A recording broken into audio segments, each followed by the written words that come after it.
दिन में रैकी और रात में पति करता था चोरी, पत्नी भी देती थी साथ। दोनों हुए गिरफ्तार, लाखों करोड़ों का माल हुआ जब्त। नमस्कार, स्वागत है आपका हमारे चैनल में। आपके साथ मैं हूं सना खान। मध्य प्रदेश की ग्वालियर पुलिस ने एक ऐसा अंतर्राज्यीय चोर गिरोह को गिरफ्तार किया जो चोरी की सनसनीखेज घटनाओं को अकेले ही अंजाम दिया करता था। दिन में बदमाश अरविंद रजक टारगेट होने वाले घर की रैकी करता और रात में वह नकाब पहनकर वारदातों को अंजाम देता था। इस काले कारनामे में उसकी पत्नी भी उसका साथ देती थी। मामले की अधिक जानकारी देते हुए एडिशनल एसपी विदित डागर ने बताया कि अरविंद रजक नाम के चोर को हजीरा पुलिस ने कच्चे औजारों के साथ गिरफ्तार किया। पूछताछ करने पर इसने कई सनसनीखेज चोरी की वारदातों से पर्दा उठाया। इस बदमाश पर 46 से ज्यादा आपराधिक मामले दर्ज हैं, जो मध्य प्रदेश के अलग अलग शहरों के अलावा सीमावर्ती उत्तर प्रदेश के झांसी ललितपुर में भी चोरी हुई। इसके कब्जे से 105 ग्राम सोने के जेवरात, 2 लाख रुपए नकद यानी कुल मिलाकर लगभग 18 लाख रुपए का माल जब्त किया गया। अरविंद रजक की चोरी की घटनाओं में पत्नी ज्योति भी शामिल रही। वह चोरी के सामान को ठिकाने लगवाने में मदद करती थी। पुलिस ने दोनों को गिरफ्तार कर लिया और पूछताछ कर रही है। पुलिस की पूछताछ में उसने बताया कि आरोपी अरविंद रजक चोरी की बाइक से रैकी करने जाता था। वह इस बात का ख्याल रखता था कि जहाँ घर में बड़े बुजुर्ग रहते हो अथवा जहाँ सीसीटीवी कैमरे ना हो, शातिर चोर ऐसे ही घरों को निशाना बनाता था।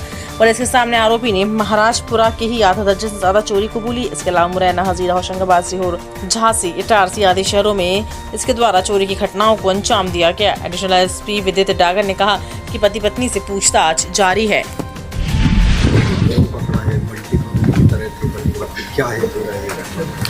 पिछले कुछ समय से थाना महाराजपुरा, थाना हजीरा में हो रही चोरी नकबजनी की घटनाओं को देखते हुए सीएसपी महाराजपुरा नागेंद्र सिकरवार के नेतृत्व में थाना प्रभारी महाराजपुरा, थाना प्रभारी हजीरा के नेतृत्व में टीमें बनाई गई थी, जो कि क्षेत्र में हो रही घटनाओं पर अंकुश लगाने के लिए प्रयासरत थी। उसी तारतम्य में हमारी जो थाना महाराजपुरा की टीम है, जिसमें आरक्षक रुस्तम, धर्मेंद्र, आनंद वगैरह शामिल हैं, ये लोग लगातार पिछले कुछ समय से सीसीटीवी फुटेज खंगाल रहे थे, जिससे कि जो चोर की आइडेंटिटी है उसको इस्टेब्लिश किया जा सके और उसको गिरफ्तार करके जेल भेजा जा सके। इसी तारतम्य में हजीरा पुलिस के द्वारा बस स्टैंड से एक व्यक्ति को अवैध हथियार के साथ गिरफ्तार किया गया, जिससे पूछताछ पर उसने अपना नाम अरविंद रजक बताया। और जब उसे गहनता से पूछताछ हुई तो उसने पिछले कुछ समय से जो घटनाएं हुई हैं उनको स्वीकार करना बताया। इस पूरी विवेचना के दौरान ये सामने आया कि ये व्यक्ति दिन में रैकी करता था और रात में चोरी की मोटरसाइकिल यूज़ करके घटना को अंजाम देता था।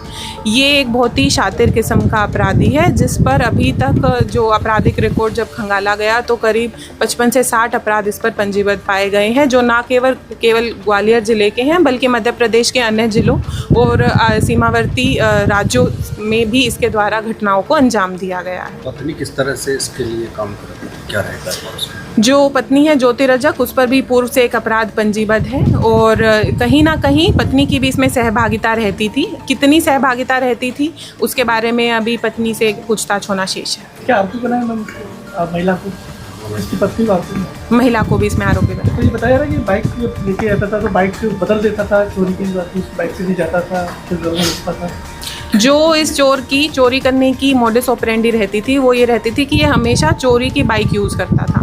जैसे अभी भी जो ये घटना है, इसमें भी जो इसने बाइक यूज़ करी थी वो जनकगंज थाना क्षेत्र से चुराई गई थी और ये जब चोरी करने जाता था तो दूर एक सुनसान इलाके में बाइक को खड़ा कर देता था और यदि इसको ऐसा लगता था कि सुरक्षित है बाइक को लेना और बाइक से जाना तो ही ये वापस आकर बाइक को लेकर जाता था, वरना ये उसे छोड़ देता था। क्या अकेले ही बाटा या अभी तक की पूछताछ में, अभी तक की विवेचना में यही चीज़ सामने आई है कि प्रथम दृष्टया ये अकेले ही चोरियों को अंजाम देता था।